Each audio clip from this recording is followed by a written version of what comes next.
Kita bersyukur kalau malam hari ini kita boleh dikumpulkan di tempat ini. Kita mau mendengar sharing dari Bapak Sujarwo dan Ibu Linda dengan tema apakah saya salah memilih pasangan? Semoga tidak ya. Seringkali di dalam kehidupan kita melihat kesalahan orang lain atau pasangan kita. Tapi biarlah malam hari ini kita boleh belajar untuk selalu melihat kebaikan orang lain maupun pasangan kita. Mari kita masuk dalam saat teduh terlebih dahulu.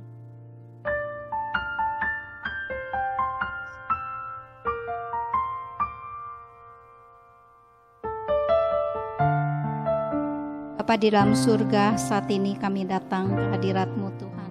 Kami mau belajar akan firman-Mu Tuhan. Kami mau belajar untuk kami boleh senantiasa mengenal akan Engkau Tuhan. Bapa, kiranya Engkau hadir di tengah-tengah kami.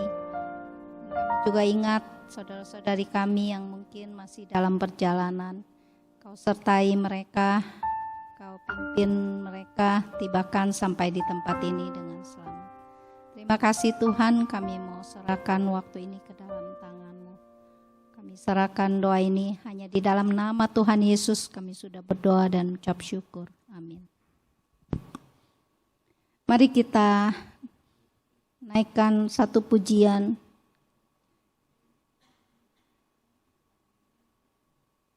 Kau yang terbaik.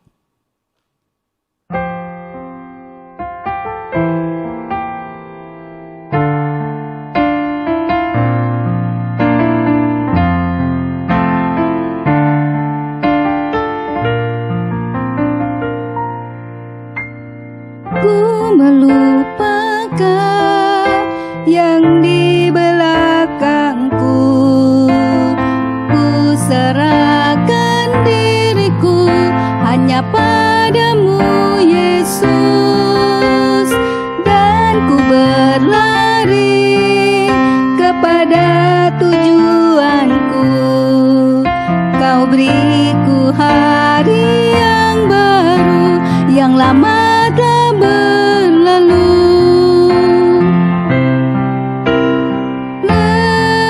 Rencana-Mu Tuhan indah bagiku, tak terbatas oleh pikiranku.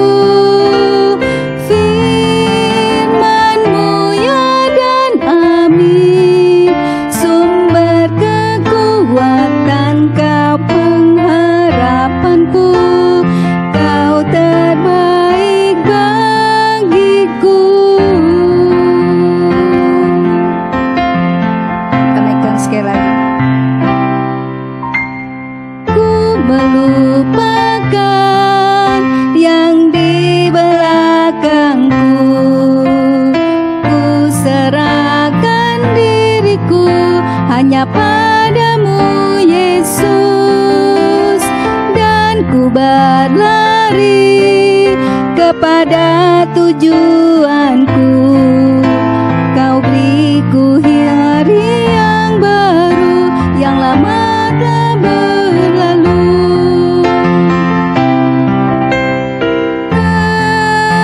Rencana-Mu Tuhan indah bagiku, tak terbatas oleh pikiranku. Firman-Mu ya dan amin, sumber kekuatan, Kau pengharapanku,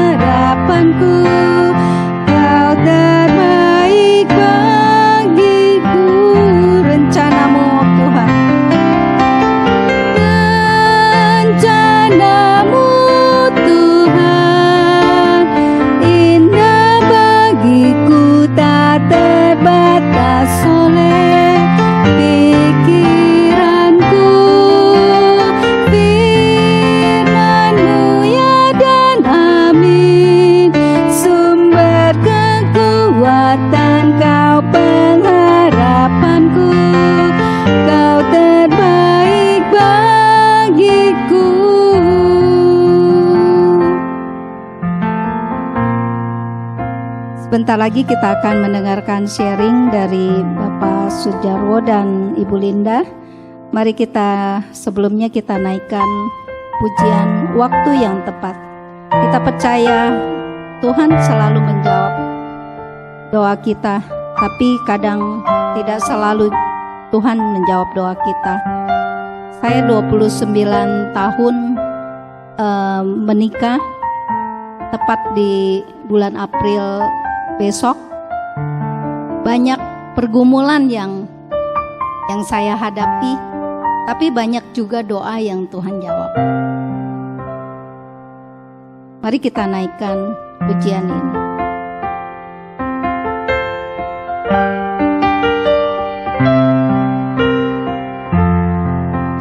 Lalu Tuhan menjawab doa, saya beri yang terbaik di waktu yang tepat.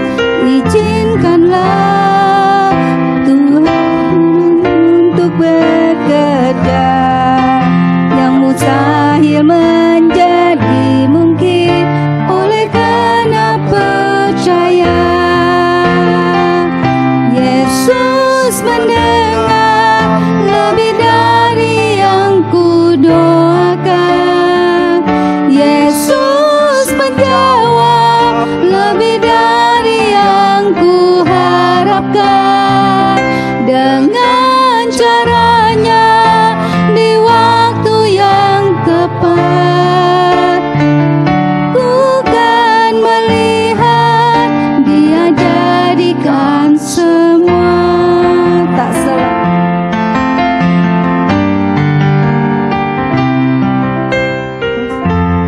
Selalu Tuhan menjawab doa, namun Dia beri yang terbaik di waktu yang tepat. Izinkanlah Tuhan untuk bekerja, yang mustahil menjadi mungkin oleh karena percaya. Yesus mendengar lebih dari yang kudoakan. Yesus menjawab lebih dari yang kuharapkan.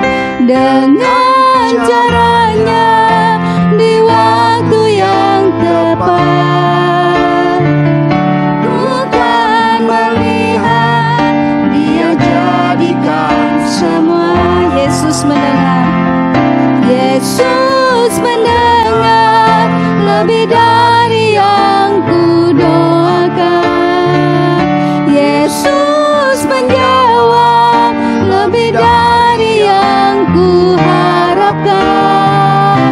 Dengan caranya di waktu yang tepat, ku kan melihat Dia jadikan semua.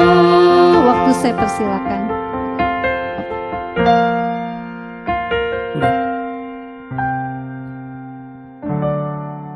Selamat sore Bapak Ibu.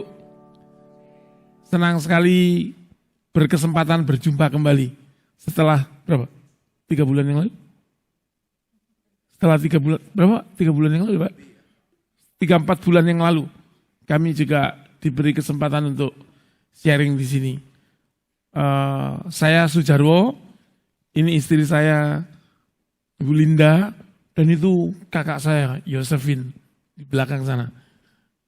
Yang bule itu. Diberitahukan kepada Bapak Ibu, judul daripada sharing ini adalah apakah aku memilih pasangan yang tepat gitu ya. Judul dari kami lebih ekstrim. How if I married the wrong person?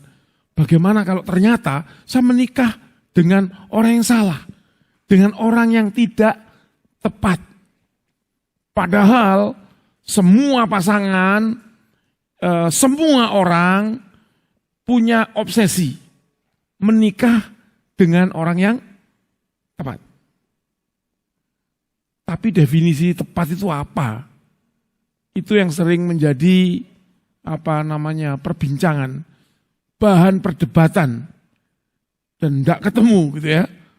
Tepat itu apakah sama persis denganku? Apakah yang selalu bisa menuruti apa mauku dan sebagainya? Itu nggak jelas. Sekali waktu ada orang konseling gitu, saya ingin mendapatkan pasangan yang pas menurut saya. Kayak kalau saya pas lagi sedih, saya pengen dia nyanyi, dia nyanyi. Kalau pas saya lagi suntuk gitu, dia tadinya nyanyi atau ngomong, saya pengen dia diam, dia diam. Gitu. Kalau saya ingin mendengar cerita, dia bercerita. Gitu. Kalau saya ingin mendengar berita, dia menyampaikan berita. Siapa kira-kira pasangan yang tepat bagi saya gitu? Atau di mana saya bisa mendapatkan itu? Konselornya cuma melihat saja. Saya sarankan Anda kawin dengan radio katanya. Itu akan mampu menuruti seperti yang Anda inginkan dan itulah yang tepat gitu ya.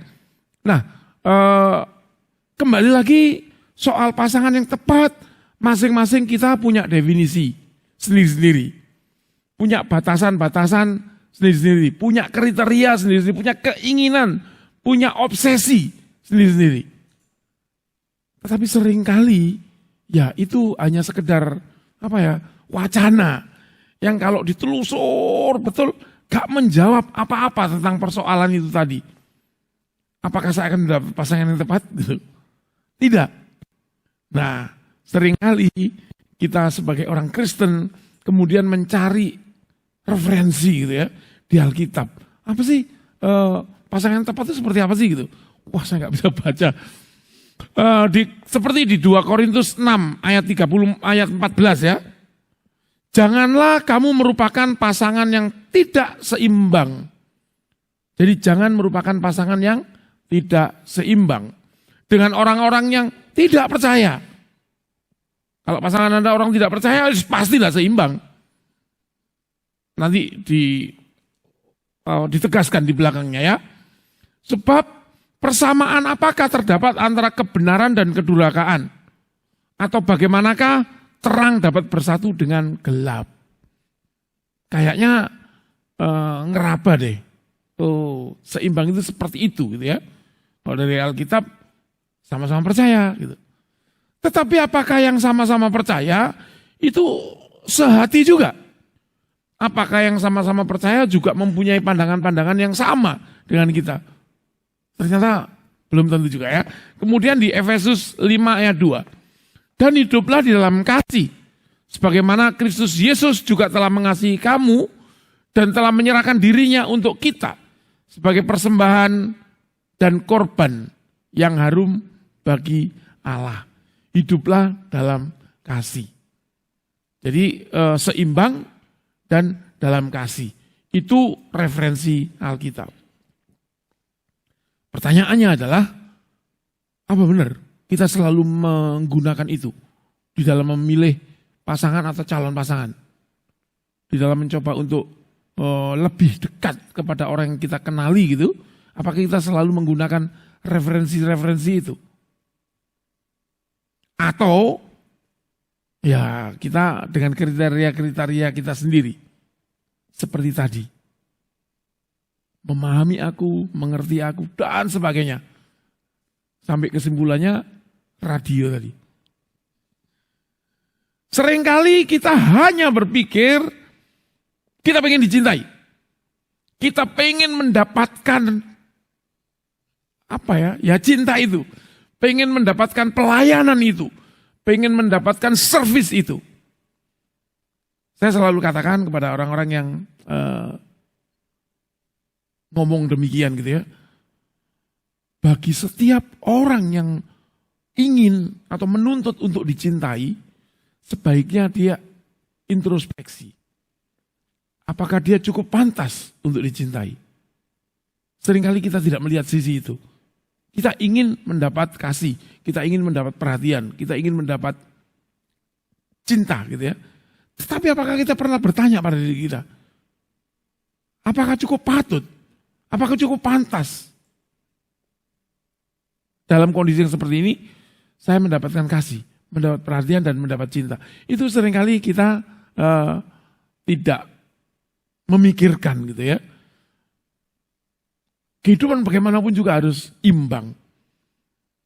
Jikalau engkau ingin orang lain mengasihimu, maka kasihilah orang lain. Ada pesan yang seperti itu kan?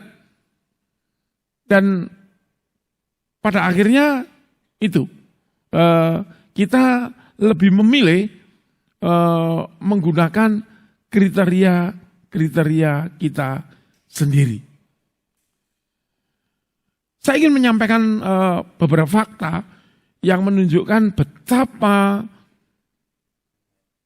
hidup berpasangan dengan suami atau istri itu tidak semanis seperti yang kelihatannya, gitu ya.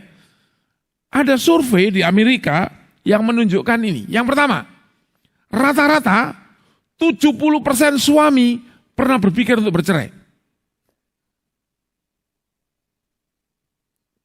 Pernah berpikir gitu, Pak? Mikir aja pernah. 70%. Amerika itu negara Kristen loh, Bapak Ibu. Kalau saya ngomong di Arab Saudi, oh sana ngomong wajar gitu ya. Tapi di Amerika loh. Ini juga cerminan kepada masyarakat kita juga. Rata-rata 70% suami pernah berpikir untuk bercerai. Kepikir nggak 10 menit yang lalu bahwa ada fakta seperti ini? Ya. Lalu 70% pria Asia kita ini tidak pernah atau jarang mengatakan I love you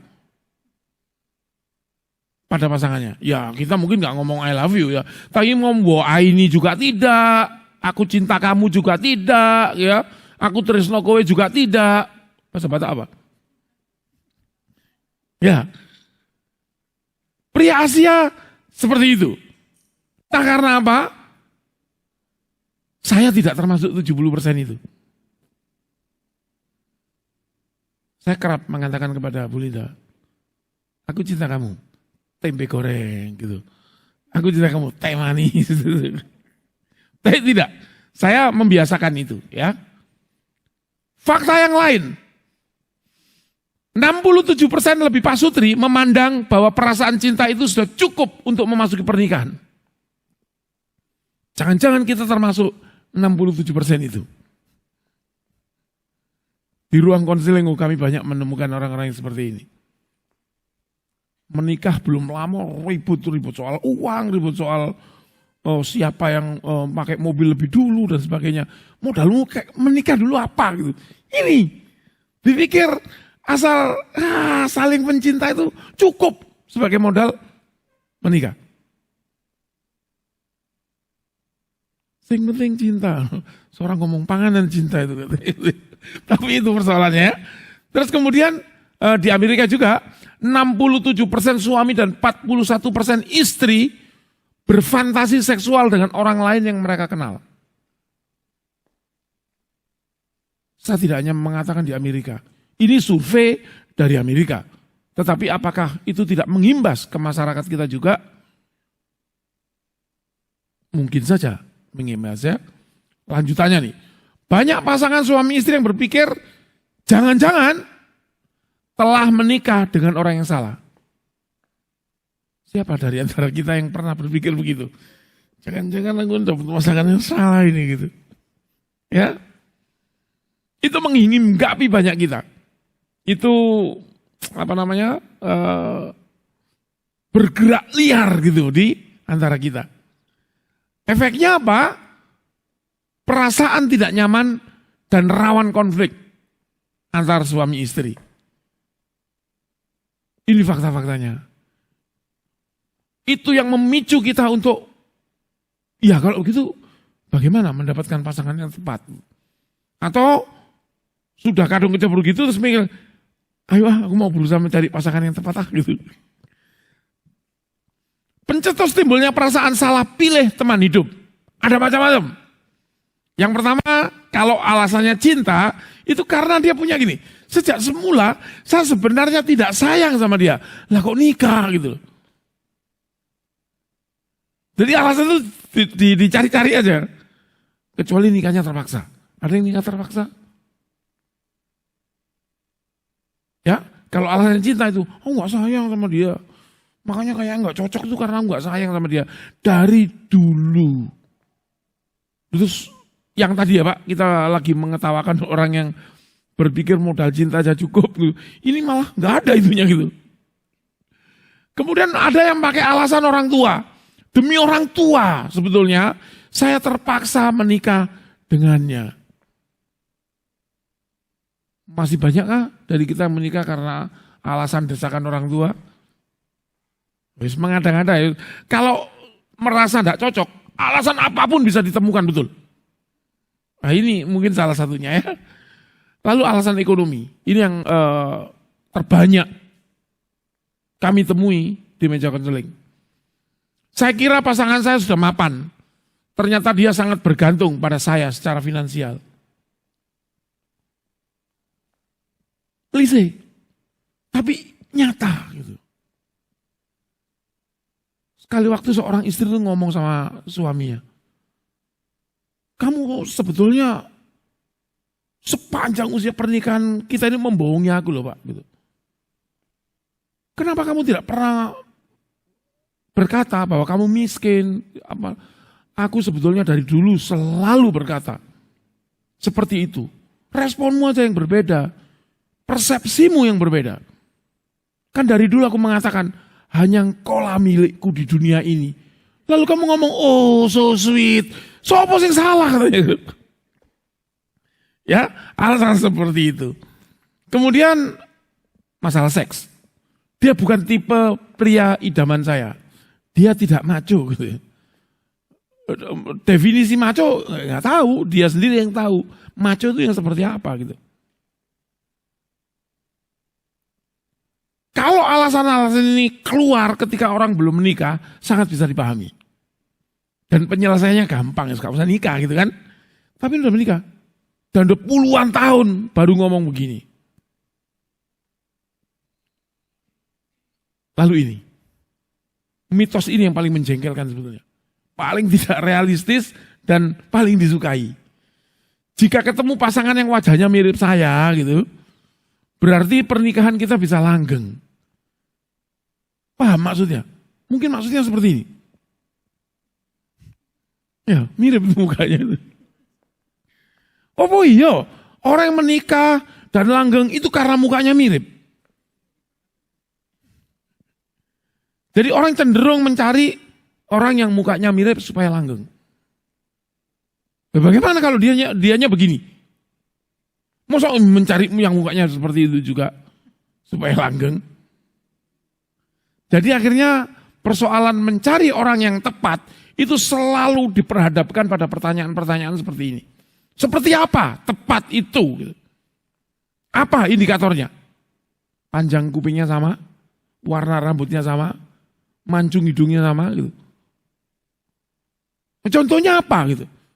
Siapa yang punya pasangan tepat yang bisa dipakai sebagai contoh gitu? Wah, kalau ini tahun 85, orang akan ngomong, wah Charles and Lady Di. Pada waktu perayaan pernikahan mungkin orang ngomong gitu. 2 minggu lagi nyatanya sudah beda gitu kan. Apa ukurannya? Apa standarnya? Gak jelas. Finding the right person bisa-bisa adalah upaya yang sia-sia. Jika ketemu dengan the right person, secara konkret dilihat dari apanya? Merasa cocok. Merasa tepat.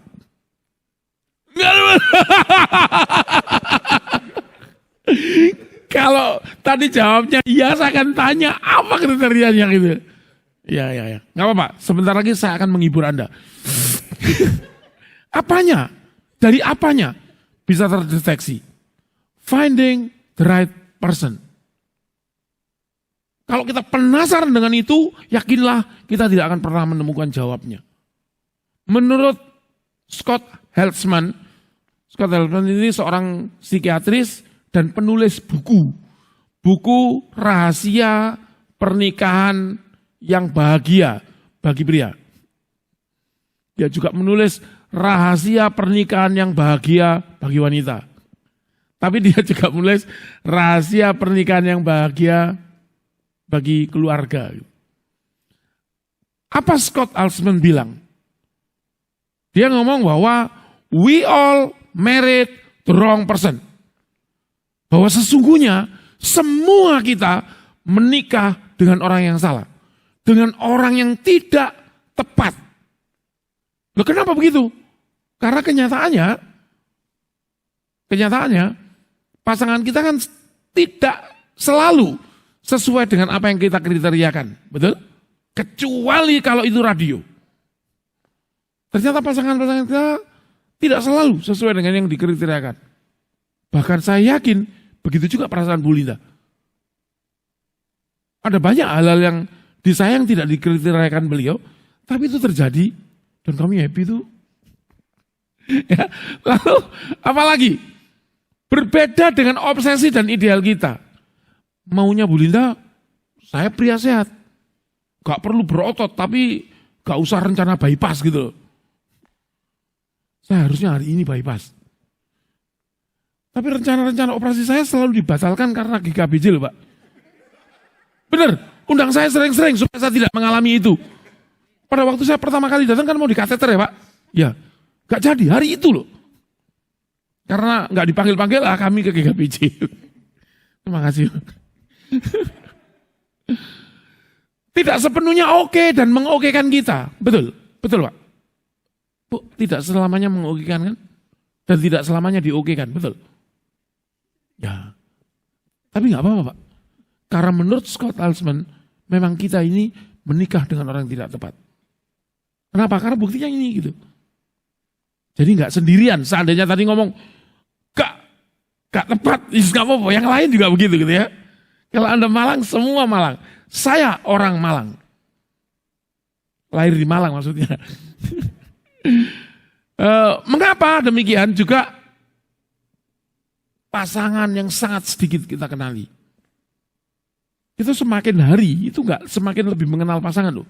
Semakin, aku nggak tahu kalau dia begini ya gitu ya. Semakin seperti itu. Itu menunjukkan, itu indikasi kalau kita menikah dengan orang yang tidak tepat. Ya enggak apa-apa gitu ya. Nah, masih tentang finding the right person. Menikah itu seperti membeli kucing dalam karung sebetulnya. Kenapa? Karena penuh dengan ketidakpastian. Penuh dengan keterbatasan pengetahuan tentang pasangan. Itu yang saya katakan tadi. Semakin hari, semakin kita tahu bahwa kita tidak tahu tentang dia. Fakta yang harus diterima ya. Kenapa seperti membeli kucing dalam karung? Karena banyak perubahan. Antara pacaran dengan 3 bulan setelah menikah, beda banget ya gitu. Itu begitu ya gitu. Apalagi sekarang tuh, setelah 10 tahun nikah. Kalau aku tahu dulu kok bakal begini, kayaknya gak akan nikah gitu. Tapi terlanjur, itu kenyataannya ya. Kemudian juga banyak perbedaan dengan pengenalan awal. Kalau kita pacaran, gak ada jeleknya loh. Gak ada kurangnya, gak ada cacatnya. Kok bisa ya begitu ya? Semua kita mengalami gitu. Karena pada masa pacaran adalah masa-masa jaim gitu ya. Pencitraan gitu. Supaya dibilang, wah bagus, sabar, pemaaf, mengerti gitu. Begitu menikah, selesai sudah sandiwaraku. Sekarang muncul dengan aslinya gitu. Itu yang membuat kita sering terkejut dalam pernikahan ya. Karenanya menikah sebetulnya seperti membeli kucing dalam karung. Kenapa juga dibilang gitu? Karena semakin banyak yang tidak kita mengerti darinya. Tuntutannya sudah semakin bebas gitu ya. Nah, kalau dulu kan gak usah ngalah gitu. Ngalah gitu. Pengen ini, enggak. nanti dia kepikiran gitu. Begitu menikah, los gitu. Aku maunya begini, aku pokoknya gitu. Para pasangan yang berbahagia atau tidak berbahagia, kalau lagi debat, lalu pasangan kita bilang, pokoknya jangan diteruskan debatnya. Pokoknya itu adalah kata-kata yang paling mujarab untuk menghentikan diskusi yang cerdas. Lah kalau kita sudah ngomong pokoknya sepiye? Enggak, itu begini. Enggak, pokoknya begini gitu ya. Ya kalau di keluarga enggak gitu lah. Tapi kalau di kantor gitu diskusi itu saya ngomong pokoknya, oh ya wis, pergilah dengan pokokmu gitu. Ya. Masih tentang finding the right person. Mengapa setelah tahu ketika pasangannya seperti tadi, kenyataan yang dibabarkan seperti kita membeli kucing dalam karung tadi, kenapa ada yang masih banyak, bahkan hampir semua yang merasakan masih tetap bertahan? Karena padahal ketidakcocokan tersebut bukan tidak mempunyai dampak, ya itu dirasakan, kita rasakan semua. Dari ketidakcocokan itu kalau membesar kan menjadi cekcok gitu ya, menjadi pertengkaran gitu. Bahkan ada suami istri yang bermusuhan gitu ya. Itu karena yang di sana-sana, itu dampak dari ini. Tapi mereka terus-menerus berupaya untuk mengetahui, mengerti, memahami dan melakukan penyesuaian. Itu yang membuat mereka bertahan. Itu yang membuat kita bertahan. Dalam tingkat lebih lanjut, yang lebih jauh, dalam penerimaan yang lebih luas gitu, mampu menerima perbedaan serta ketidaktepatan pasangan, guna mencapai kecocokan dan ketepatan. Jadi rahasianya bukan menuntut pasangan menjadi person yang tepat, tapi bagaimana mengupayakan diri sendiri menjadi pasangan yang tepat. Melalui, nanti Bu Linda yang akan jelaskan ya, melalui adjustment, melalui upaya-upaya penerimaan dan sebagainya. Itu provokasi dari saya. Intinya Bu Linda akan sampaikan ya, dari teropong iman Kristen, the right person itu seperti apa? Mari Bu Linda.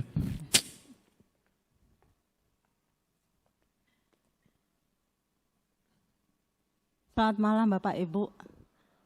Bolehkah saya bertanya apakah ada yang masih single di sini? Yang belum menikah? Satu ya, nggak bisa saya ojok-ojok. Oh, dua. Yang ujung sana bilang jangan bilangin gitu ya.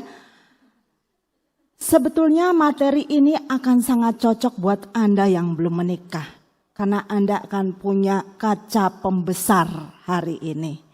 Yang saya mau tanyakan, apakah Anda sudah punya pasangan? Pacar? Saya pura-pura nggak tahu. Apakah Anda sudah punya? Sudah. Menurut Anda, saat ini berapa persen dia cocok dengan Anda? Yang lainnya kita diam ya, kita diam. Berapa persen? Boleh keluar dulu nggak sebentar? 75. Yang di sebelahnya kita tanya ya. Menurut Anda, berapa persenkah pasangan Anda? Kok ngeplok saya jadi tahu? Tadinya saya nggak tahu siapa.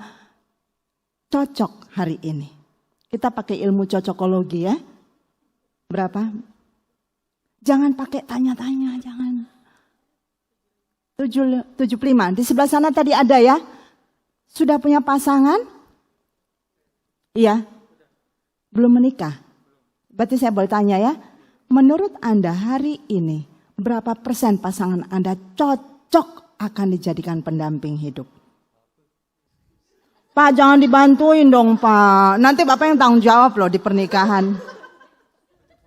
70. Kurang 5% ya begitu ke sini. Tadi yang angkat tangan, berapa persen kira-kira? Oh nggak ada pasangan Anda. Saya nggak boleh tanya. Sudah menikah?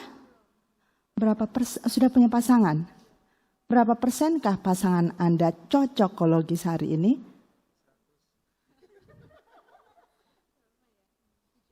70. Makin kesini kurangnya, untung di luar sana nggak ada ya. Tapi yang saya mau katakan buat mereka yang belum menikah, Anda harus betul-betul teliti hari ini sebelum Anda menjatuhkan pilihan pada dia. Karena buat kami yang sudah menikah nggak boleh di riset ulang. Betul ya Pak ya? Boleh nggak Pak riset ulang? Ibu boleh nggak Bu? Udah 31 tahun ya, 30 ya tadi ya. 29, boleh riset ulang nggak Bu? Ada Pak Pendeta. Nggak boleh. So artinya hari ini Anda beruntung untuk hadir. Bisa melihat ulang secocok apapun dia di samping Anda.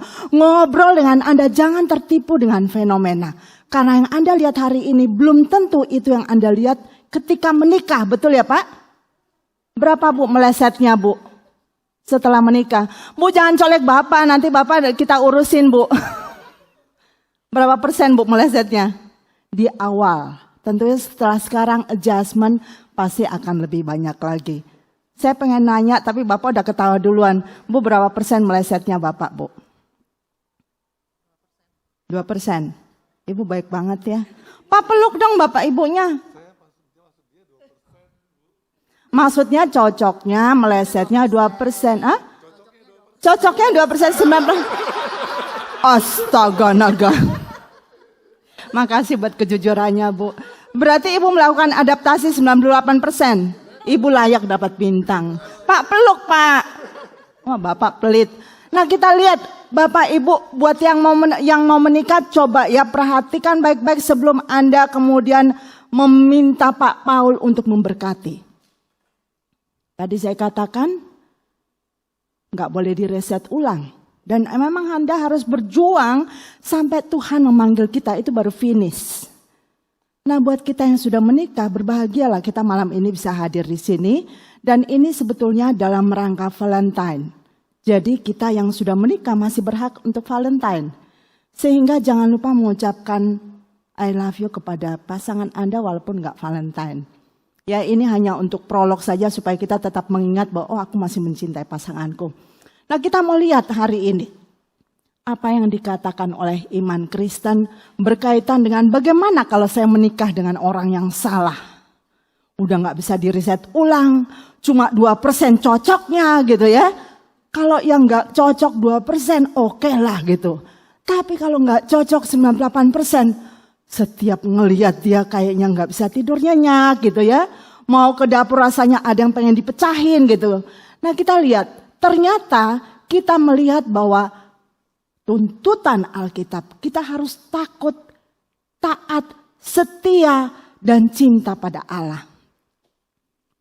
Jadi pernikahan itu sebetulnya adalah sebuah wadah yang Tuhan sediakan buat kita untuk kita mendemonstrasikan kasih Tuhan kepada pasangan kita. Sesalah apapun dia di samping kita. Jadi berbahagialah kita yang dianiaya di dalam pernikahan. Yang merasa teraniaya dalam pernikahan. Jangan bercita-cita menganiaya pasangannya Bapak Ibu ya. Oh ada pembenaran dari Bu Linda bahwa boleh menganiaya. Enggak, bukan itu maksudnya. Tetapi ketika kita tidak mendapatkan sesuatu yang memenuhi keinginan kita, ekspektasi kita, bersyukurlah. Ini adalah waktuku untuk mendemonstrasikan cinta Tuhan pada dia. Kita melihat bahwa takut dan setia ini di dalam Alkitab dari mulai Kejadian sampai Wahyu Bapak Ibu. Hanya satu saja yang ditunjukkan bagaimana Allah menuntun, dua dengan Adam ya.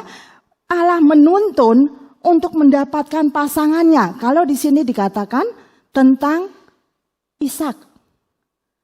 Satu lagi adalah Adam dan Hawa. Ketika kemudian Hawa diantar oleh Tuhan kepada Adam.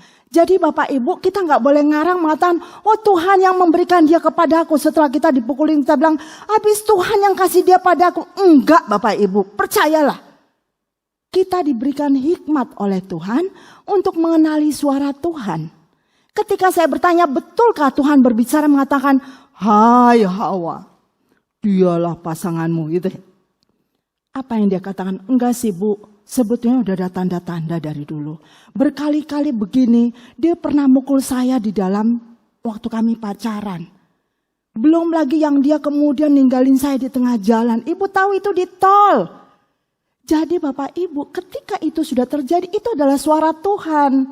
Tanda dari Tuhan yang kita abaikan karena kita merasa pada saat itu, oh nanti dia akan berubah.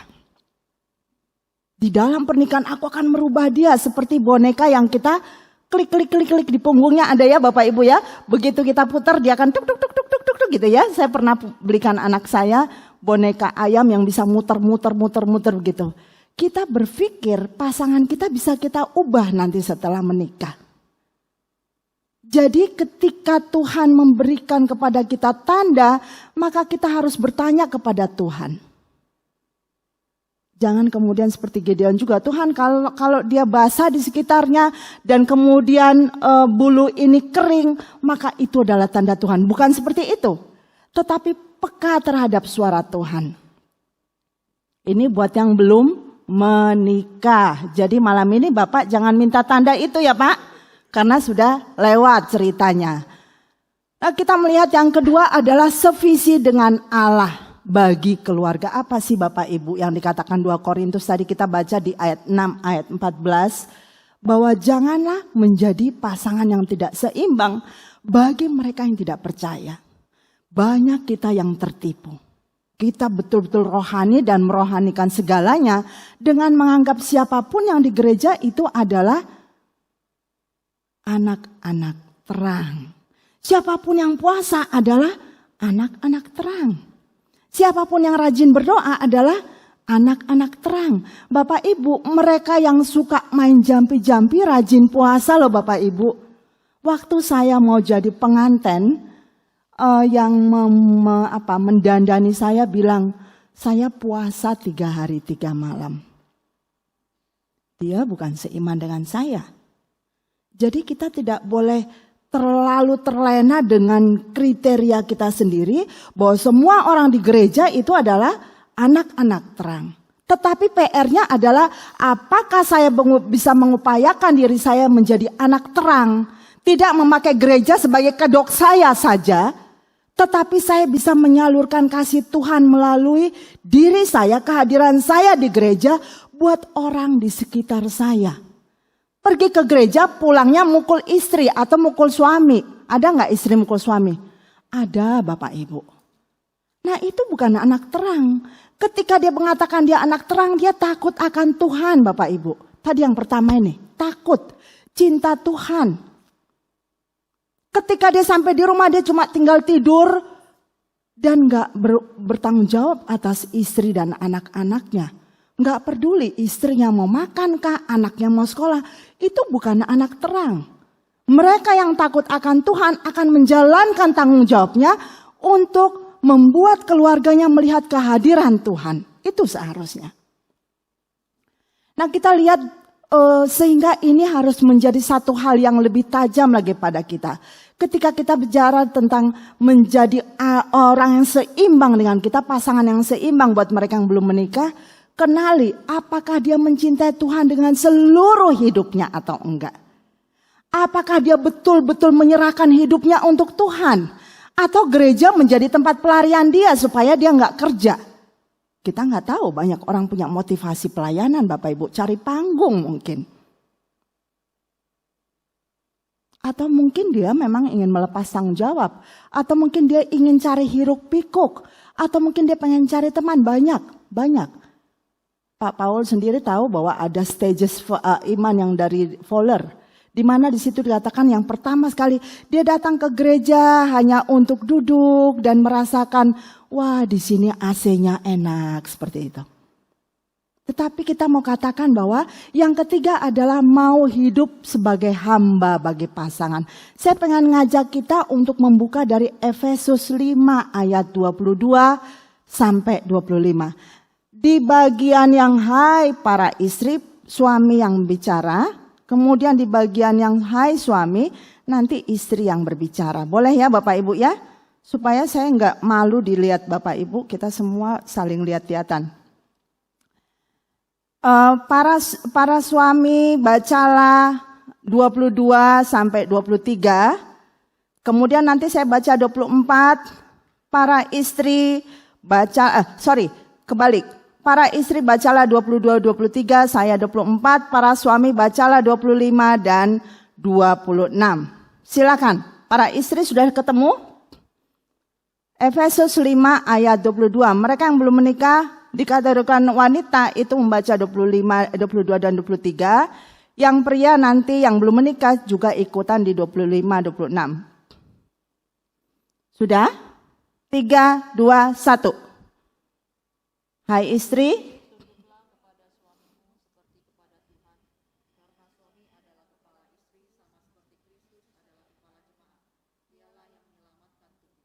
karena itu sebagaimana jemaat tunduk kepada Kristus, demikian jugalah istri kepada suami dalam segala sesuatu. Para suami,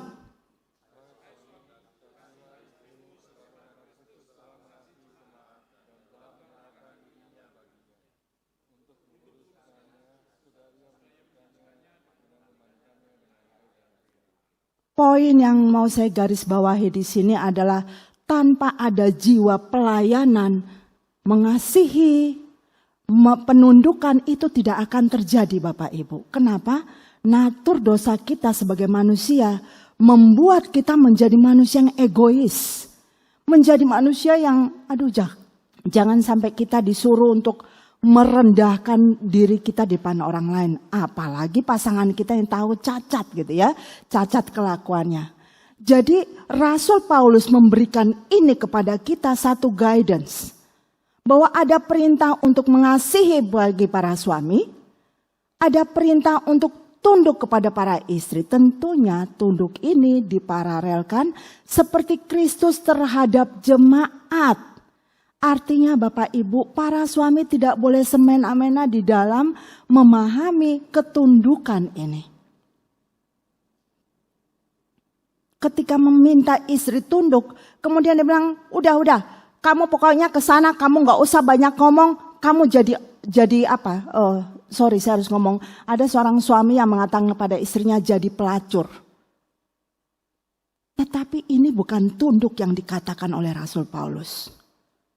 Begitu juga seorang istri yang mencintai suaminya dan kemudian dia rela sampai suaminya menyiksa dia, itu nggak benar ibu-ibu, nggak bisa. Anda harus tahu mencintai itu juga berarti ketika Anda memahami suami Anda harus mencintai Kristus dengan sepenuh hatinya, taat kepada Kristus. Jadi kalau suami Anda malas berdoa, harus bilang berdoalah, aku butuh doamu. Itu maknanya. Ketika kita minta bahwa istri harus taat, apakah aku sudah mencontoh Kristus di dalam peranku sebagai suami? Dan apakah aku punya stok cinta buat para suami, untuk suamiku? Karena suamiku tidak bertanggung jawab bertahun-tahun. Memukul anak-anak. Gak pernah main sama anak, ngomong aja nyelekitnya minta ampun misalnya ya. Tetapi ini yang dituntut oleh Kristus dari kita. Buat kita yang mendapat keselamatan. Jadi kalau kita bicara soal keselamatan, kerjakanlah keselamatanmu, ini yang kita lakukan di dalam pernikahan kita. Nah bagaimana prosesnya? Ternyata tadi Pak Jarod sudah katakan di awal pernikahan. Ketika kita pacaran kita merasa aku cocok banget sama dia nih. Maka kita memutuskan mau menikah. Benar ya Bu ya? Ibu waktu mau menikah pasti ibu ada punya keputusan. Aku merasa cocok dengan dia. Ibu kok ragu-ragu sih Bu? Saya harus tanya diam-diam. Apakah ibu merasa ragu? Ketika kita merasa cocok maka kita memutuskan untuk menikah. Betul ya Pak ya? Tetapi yang harus kita lakukan enggak bisa dikatakan at the moment pada waktu kita ke altar. Tidak. Ada penyesuaian terus menerus sepanjang kita menikah sampai Tuhan memanggil. Kenapa? Karena kita adalah dua pribadi yang berbeda dari dua perut yang berbeda. Bayangkan Bapak Ibu, kita dengan saudara aja berantem ya. Apalagi dengan pasangan kita yang nyata-nyata bukan seperut dengan kita. Jadi jangan menuntut dia harus sama dengan saya, dia harus memahami saya, dia harus sepikiran dengan saya, nggak ada rumus itu.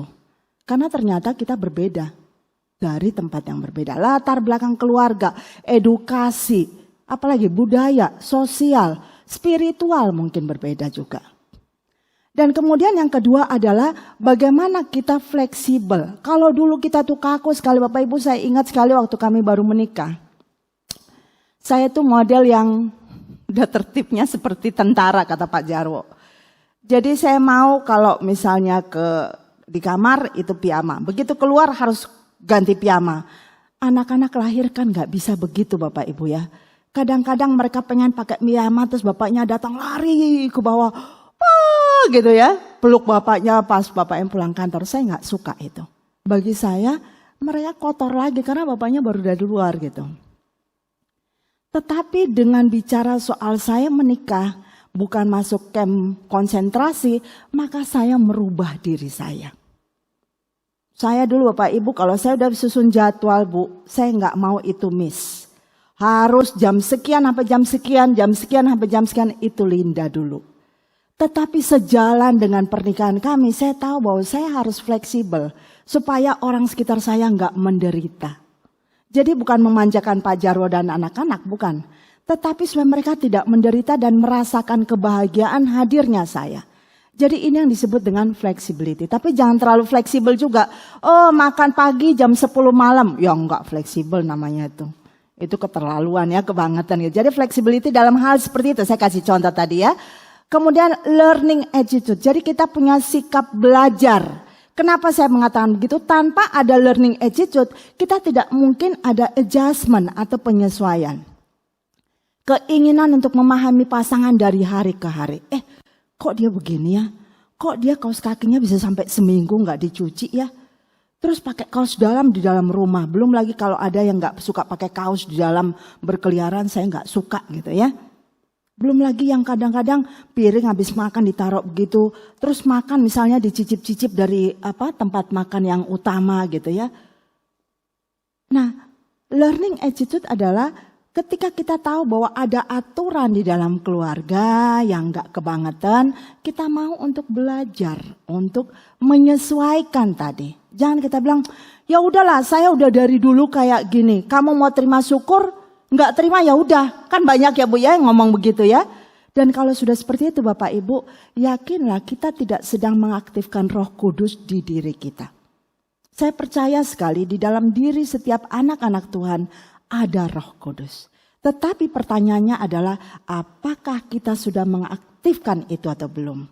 Karena ternyata banyak kita yang mengabaikan itu dan menutup mata hati kita terhadap Roh Kudus. Kenapa? Kita ingin lebih utama.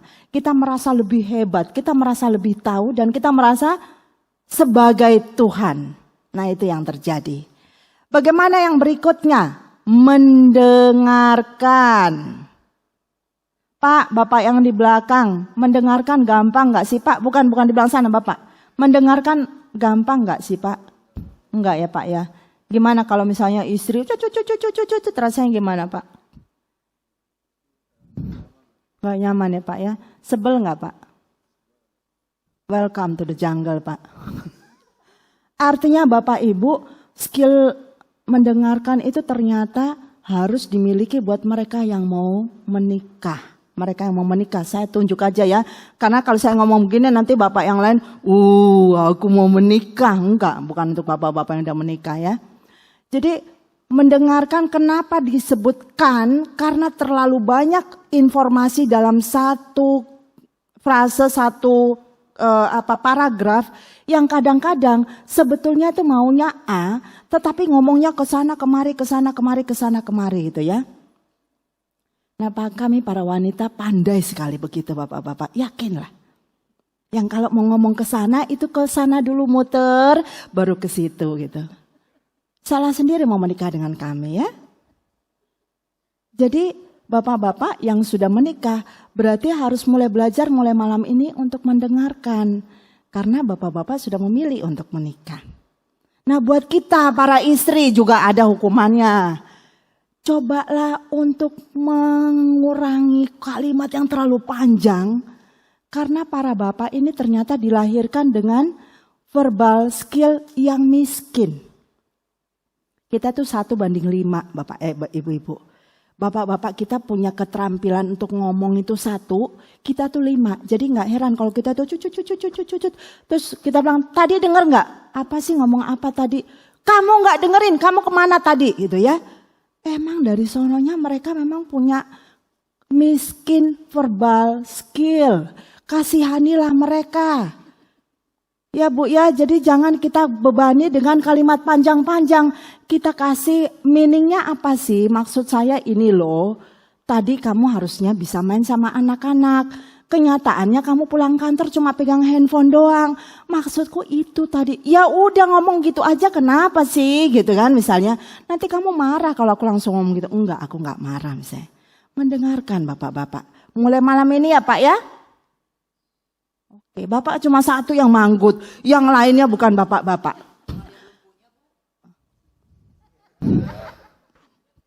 Langsung dicolek sih Bapak. Oh.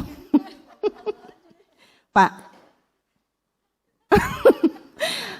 Serving heart, apa yang dimaksudkan dengan ini? Ini yang tadi saya katakan. Ketika kita bicara tentang bagaimana kita melayani, maka buat kita yang sudah menikah, ternyata tuntutannya adalah kita menjadi pelayan. Tapi bukan keset kaki ya Bapak Ibu ya. Pelayan artinya ketika pasangan Anda tidak bisa melakukan, Anda harus lakukan. Ketika pasangan Anda tidak meminta, Anda harus lakukan. Kenapa? Siapa suruh menikah? Dan yang lebih dalam lagi, pernikahan adalah pengorbanan. Saya selalu mengatakan, kemana saya dengan Pak Jaro pergi, pernikahan adalah mencicipi sebagian kecil dari salib Kristus. Jadi kalau kita mengatakan kenapa aku harus berkorban, jawabannya adalah ketika kita sudah menerima keselamatan itu, maka ini yang harus kita lakukan. Agar pasangan kita yang mungkin belum merasakan kehadiran Kristus lebih dalam, bisa memiliki satu pemahaman dan perasaan yang sama dengan kita. Apakah itu 1 bulan, apakah itu 1 tahun, apakah itu 10 tahun, kita tidak tahu Bapak Ibu. Tetapi kita minta kekuatan dari Tuhan, Tuhan berikan aku serving heart. Karena aku udah mulai muak dengan dia. Dia banyak ngomong tapi nggak ada kerjaan apa-apa, do nothing. Ceritanya bluffing kemana-mana.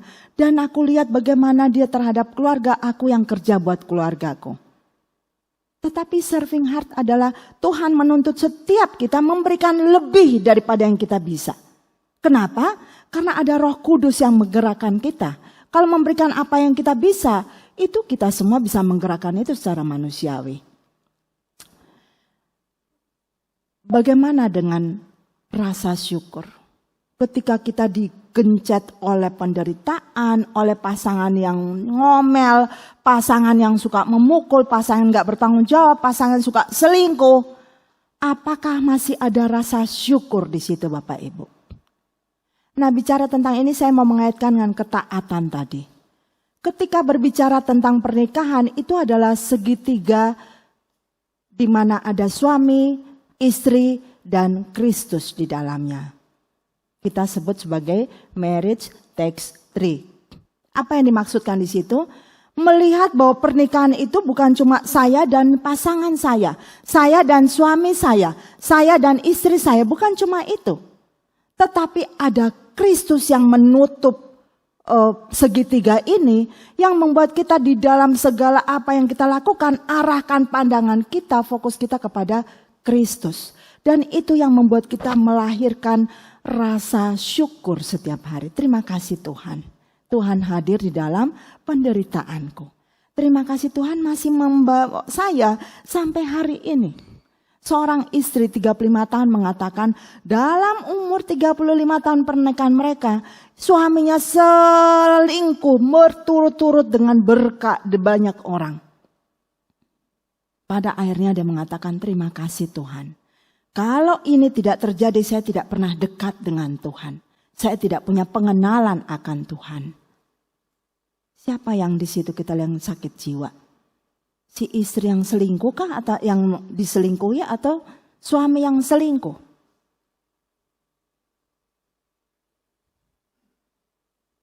Kita bisa mengatakan bahwa thankful spirit itu harus dimiliki oleh anak-anak Tuhan. Bukan karena suaminya baik, bukan karena suaminya taat kepada Tuhan, tetapi karena dia membiarkan Allah hadir di dalam pernikahan itu untuk menyentuh hatinya, untuk menjadikan dia sebagai wadah kasih Kristus. Itu yang membuat kita punya alasan untuk bersyukur.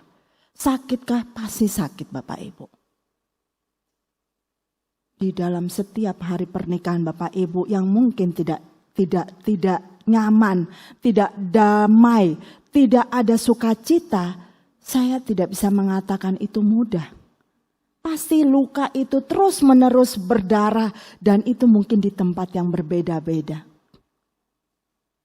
Tetapi thankful spirit ini ternyata bukan karena, tetapi kita sudah menerima keselamatan itu dulu. Karena itu maksud saya, karena istri saya cantik, karena istri saya pintar masak, karena istri saya, bukan itu. Tetapi karena Tuhan mau hadir di dalam rumah tangga ini. Bonusnya baru kemudian kalau pasangan kita baik dan sebagainya dan sebagainya. Kuasa dan pertolongan Tuhan. Nah ini yang harus nyata di dalam pernikahan kita semua.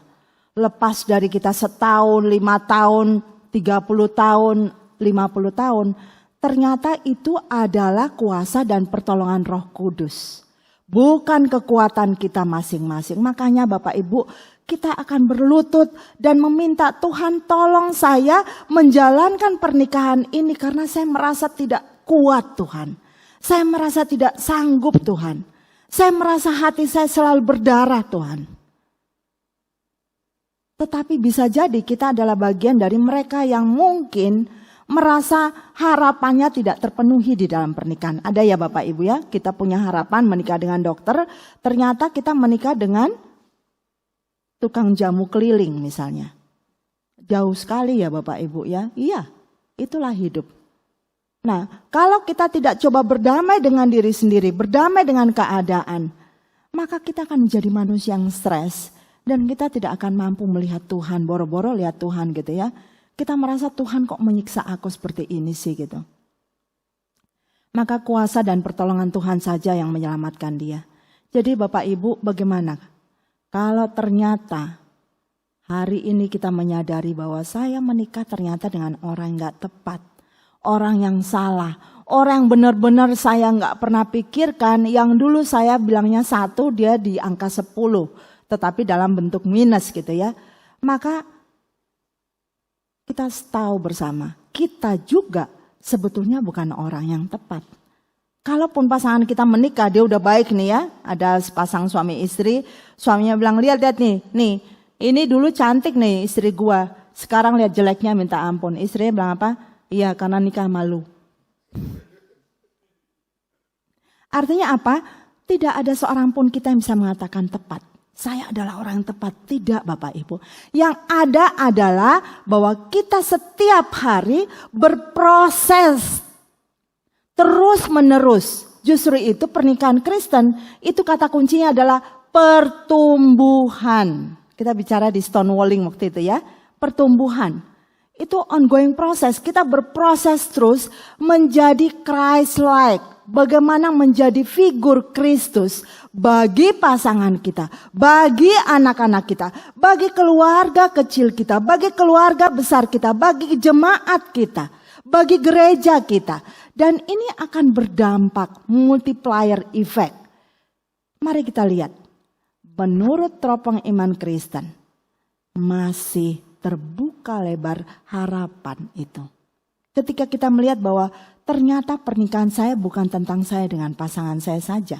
Tetapi Kristus hadir di dalam pernikahan saya dan itu kami bicarakan malam ini. Bapak Ibu, jangan mundur. Kerjakan pernikahan kita semua. Terus berproses menjadi right man. Dengan tadi ya, adjustment, flexibility, learning attitude. Apalagi Bapak tadi? Setelah learning attitude, thankful spirit, kemudian listening, ya, listening, dan sebagai penutup adalah kerjakan pernikahanmu. Tuhan memberkati kita untuk melihat menjadi wadah kasih Kristus dalam pernikahan kita semua. Dan suatu saat orang akan mengatakan, saya bertahan dalam pernikahan karena melihat pernikahanmu. Dan itu menjadi satu hal yang menguatkan saya. Tuhan memberkati. Jadi jika Bapak Ibu bertanya, how if I married the wrong person? Maka jawaban dari kami adalah, just stay in your marriage. Because we all wrong person. Saya kembalikan ke Ibu. Silakan, Bu. Terima kasih untuk Bapak Sujarwo dan Ibu Linda. Apakah ada pertanyaan dari jemaat yang hadir? Ayo nanya, jangan cubit-cubitan aja. Tidak sesuai. Tapi 2%, aduh. Kalau ada yang mau nanya, Silakan Bapak Ibu. silakan. Kita lanjutkan diskusi. Ayo yang 2%. Nggak pakai tanya tuh. Konseling. 2%. Yang tanya ada Pak, silakan Pak. Tadi dari penjelasan Bapak dan Ibu bahwa setiap kita adalah the wrong person gitu Iya. ya. Dan berusaha menjadi the right person. Iya Pak. Nah, untuk memulai kan bisa juga orang berpikir begini nih, wah kita wrong person. Dia mau kayak apa, gue juga wrong person, dia juga wrong person, ya udah merit aja. Jadi proses.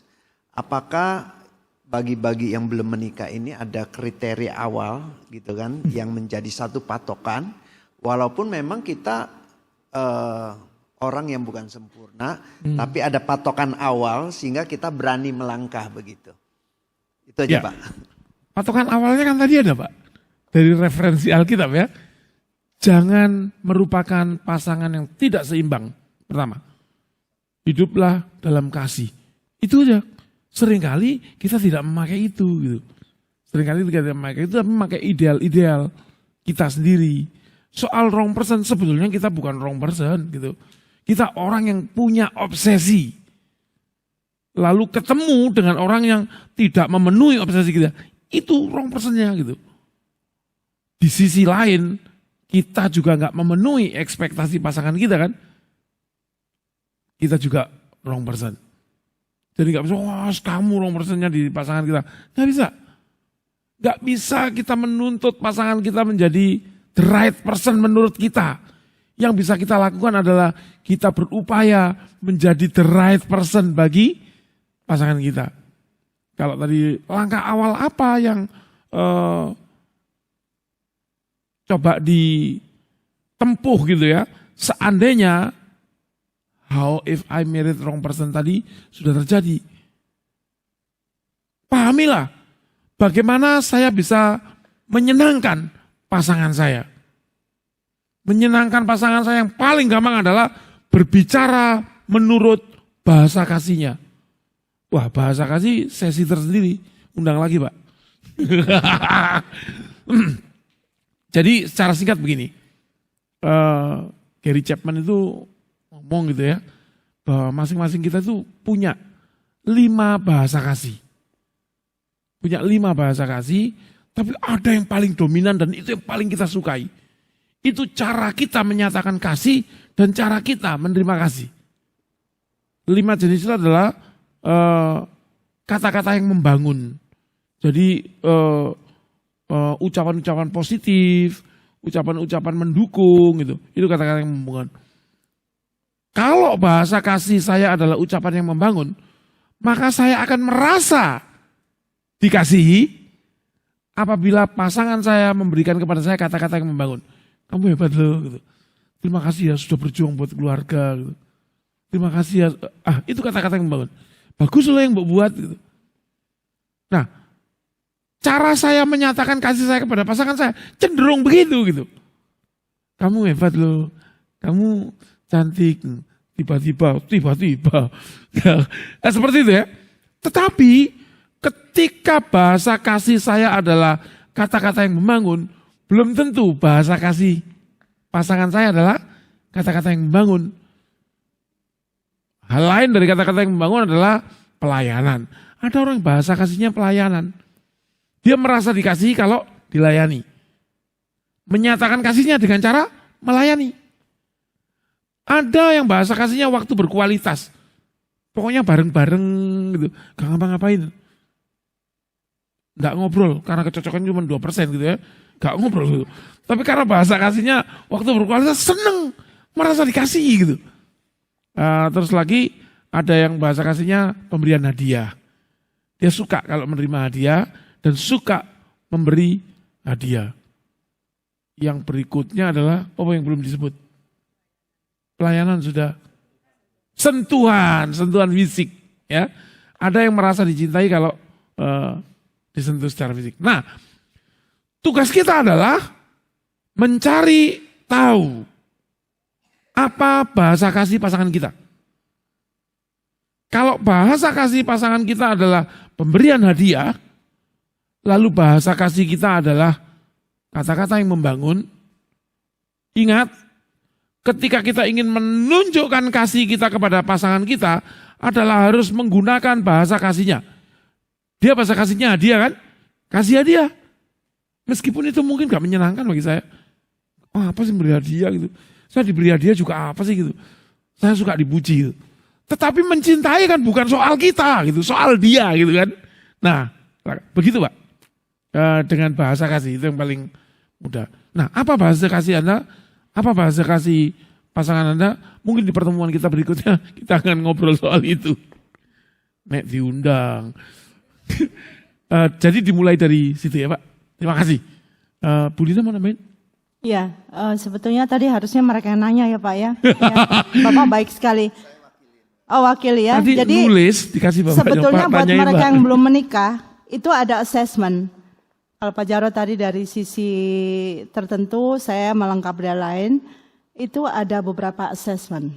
Dan itu certified ya, jadi artinya bukan assessment yang ecek-ecek. Itu akan lebih dalam lagi ketika kita explore.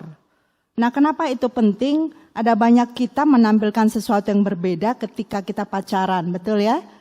Kenapa? Nggak mau dong kalau nggak pakai lipstik ketemu pacar gitu ya, malu dong ya. Nggak sisiran, terus bajunya mesti proper gitu. Nah kalau udah jadi istri atau suami, pakai baju bolong juga nggak apa-apa, tiap hari pakai daster sobek juga nggak apa-apa gitu ya.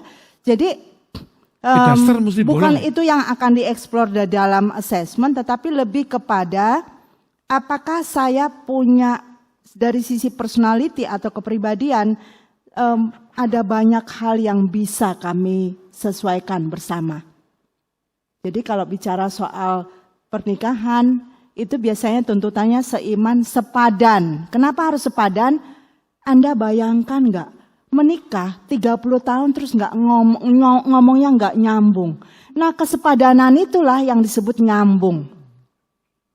Atau connect gitu ya. Jadi itu penting ada di awal. Apalagi pohon keluarga atau family tree itu juga ada assessmentnya.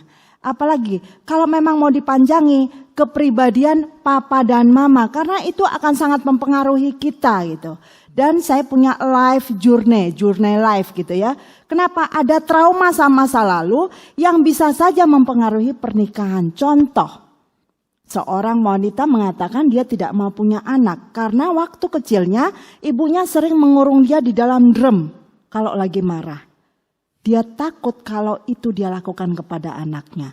Apakah itu boleh buat mereka yang akan menikah? Enggak boleh.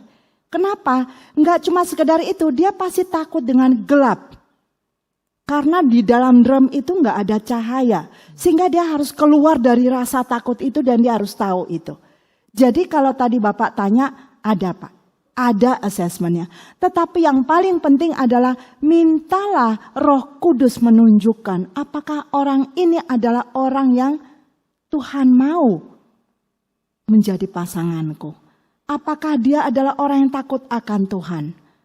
Jangan minta Tuhan aku gak mau yang punya kumis. Tuhan aku mau yang tingginya 175.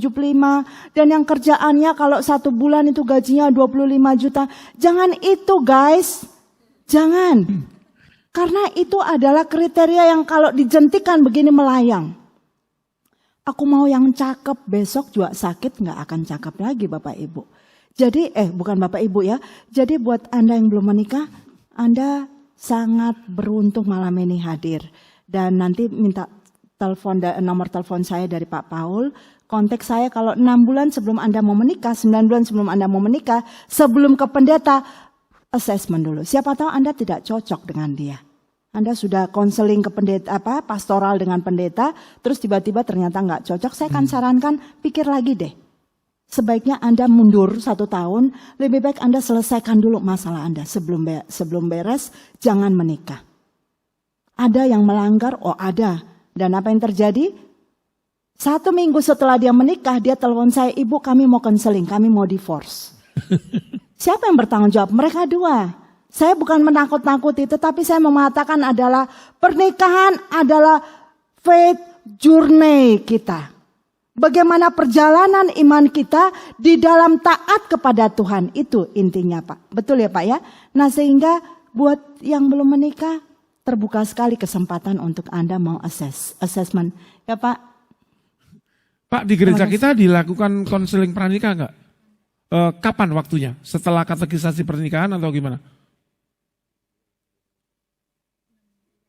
6 bulan sebelum menikah. Berarti sudah lulus katekisasi pernikahan.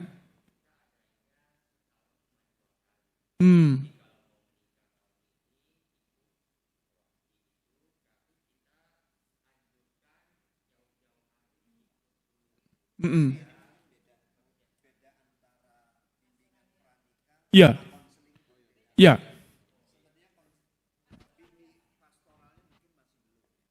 Oh.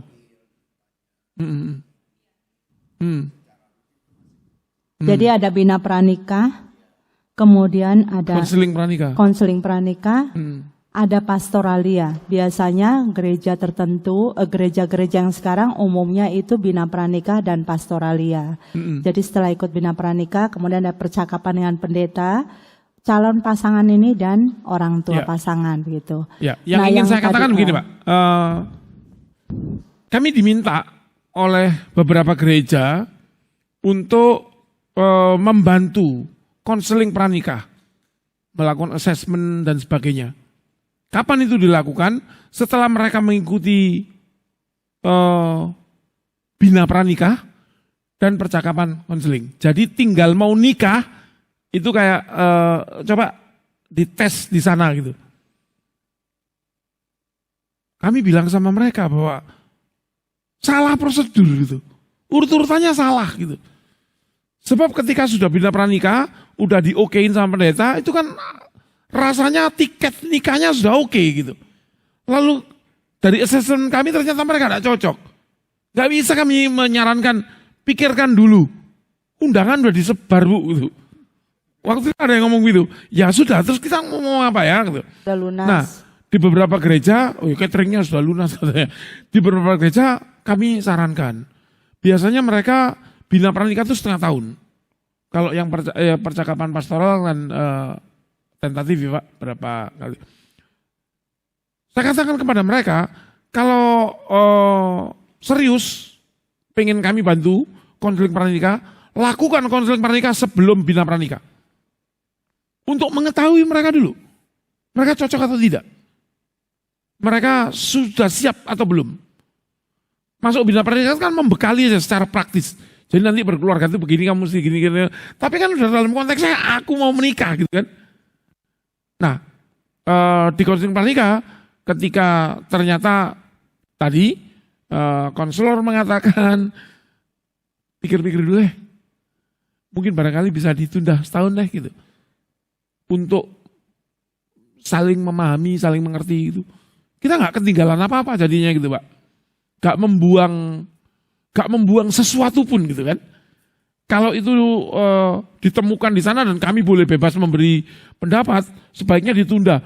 Bina pranikahnya ditunda, terbuang gitu kan. Terus biaya catering yang sudah lunas itu juga terbuang gitu. Seperti itu. Melengkapi aja apa yang Bu Linda sampaikan. Kalau nanti memang di gereja ini akan dilakukan seperti itu, sebaiknya konseling pranikah dulu Pak. Sebelum bina pranikah itu.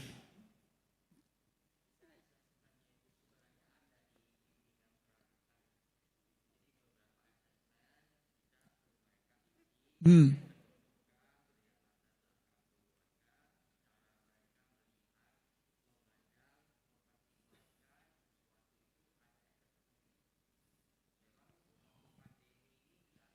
Oh, nggak dijalankan ya Pak ya, karena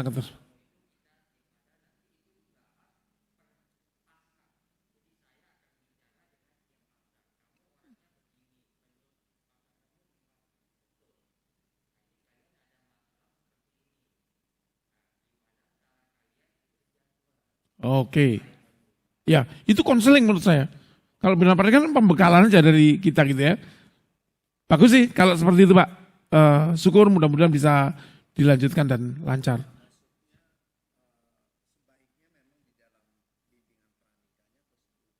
Sebelumnya Pak. Ya, sebelumnya. Kalau itu merupakan bagian dari bimbingan pranikah, dia harus di depan. Iya. Ini menentukan dia lanjut nggak bimbingan pranikahnya gitu.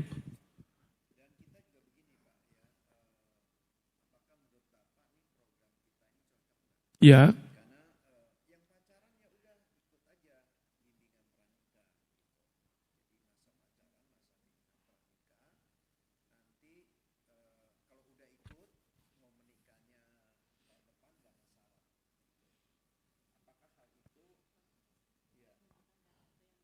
Ya, bukan. Kalau dari segi praktis itu membekali baik, tapi bisa tidak efektif, Pak. Bina pranikah gitu, terus tiba-tiba mereka tidak cocok sendiri terus pergi aja. Ya lewat. Tapi apakah ilmu yang kita berikan kepada mereka dalam bina pranikah hilang? Enggak juga gitu loh. Tetapi sebaiknya pada waktu mereka betul-betul mau menikah, mereka ikut lagi gitu.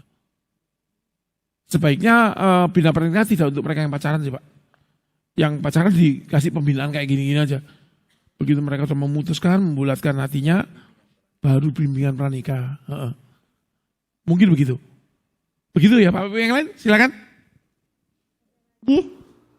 Yang mau bertanya?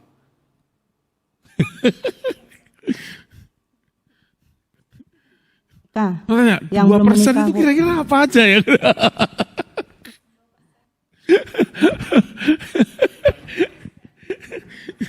Nanti saya nanya jadi 1,5%.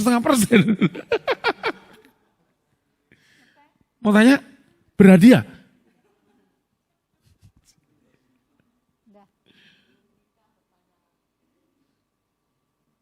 Ada pertanyaan?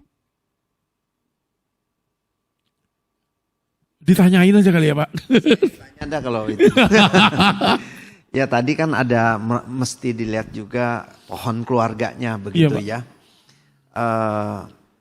Misalnya kalau ada pasangan yang punya pasangan tapi dia lihat sama orang tuanya nih, waduh saya kayak nggak cocok nih, ya. Tapi udah cocok dengan pasangannya begitu. Tapi sama orang tua pasangan nih kayaknya kalau orang tua pasangan terlalu turut campur, terlalu banyak ngatur, jadi membuat dia mikir-mikir nih. Nah dalam kondisi seperti itu kira-kira mau lanjut atau tidak gitu ya. Jadi apa sih yang menjadi kriteria kita begitu Pak? Oke, yang pertama siapa yang mau menikah? Kita, bukan orang tua kita. Meskipun kita tidak cocok dengan orang tua, ketika kita menyadari hakikat pernikahan, bahwa hubungan suami istri adalah hubungan yang utama, itu bisa tidak menjadi masalah Pak. Seringkali kita berpikir, hubungan utama dalam pernikahan itu adalah anak, orang tua dan anak.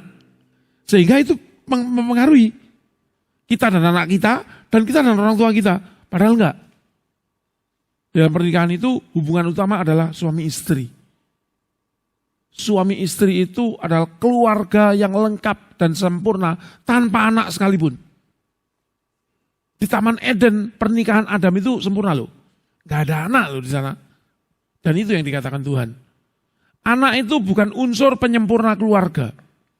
Anak itu cuma perluasan keluarga. Jadi hubungan utama tadi bukan sekedar suami dan istri, tapi juga dengan Tuhan kan. Marriage takes three. Pernikahan Kristen adalah pernikahan yang menyertakan Tuhan di dalamnya. Jadi gitu, suami, istri, Tuhan. Pernikahan yang tidak menyertakan Tuhan di dalamnya tidak bisa disebut pernikahan Kristen. Meskipun yang menikah orang Kristen dan dinikahkan secara Kristen. Pernikahan Kristen itu marriage takes three. Suami, istri, Tuhan. Itu hubungan utama. Ada di ring satu. Segala hubungan yang lain harus tunduk pada hubungan yang utama. Termasuk juga dengan anak-anak kita. Anak kita di ring 2. Orang tua kita di ring 3. Saudara, teman itu di ring berikutnya lah. Gitu. Makanya kami selalu katakan, mau sesederhana apapun pengantin baru,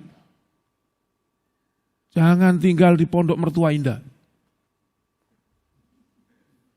Ya, karena di sana siapa yang disebut hubungan utama? Mereka. Kita harus tunduk pada mereka. Tetapi kalau kita tinggal di sana kan ada kamar kita ya. Di kamar itu harusnya kita yang gitu. Makanya ya yang paling sederhana pesannya adalah keluar. Mandirilah. Entah ngontrak, entah apa. Membentuk bonding itu lebih baik. Ketika di pondok mertua indah masih ada kakak kita, adik kita, tante, orang tua. Otoritas kita tuh enggak penuh gitu, enggak nyata, dicampuri oleh mereka. Anak-anak menjadi anak-anak mereka. Salah mereka? Enggak, salah kita gitu. Seperti itu Pak. Jadi soal prioritas hubungan Pak. Prioritas hubungan. Saya selalu menyarankan pada pasangan-pasangan itu, hati-hati ya. Jangan anak kita menjadi anak-anak dari opungnya, kakeknya, omanya. Apakah mereka tidak bisa mendidik anak? Bukan soal itu. Tetapi di depan mata kakek, nenek, opa, oma, opung, dan opung juga, tidak ada anak nakal. Gak ada cucu nakal itu gak ada. Yang ada adalah cucu lucu, cucu pinter. Oh bayangin tuh. Terus dimanja gak karu-karuan gitu. Ini bukan mendiskreditkan kakek nenek, tetapi kita yang sudah mulai menjadi kakek nenek, mari kita uji hati kita. Apa gak begitu pikiran kita? Jadi mereka bukan sengaja merusak anak-anak kita, tapi kasihnya tidak membuat anak kita tumbuh sebagaimana yang kita harapkan. Mereka diberi hak lebih dulu daripada pemahaman moralnya. Nah ini kita ngomong parenting. Begitu Pak. Boleh ya, saya menambahkan ya Pak ya? Oh, boleh nambahin dulu. Jadi apa sih kriterianya orang menikah? Yang pertama sekali harus dewasa.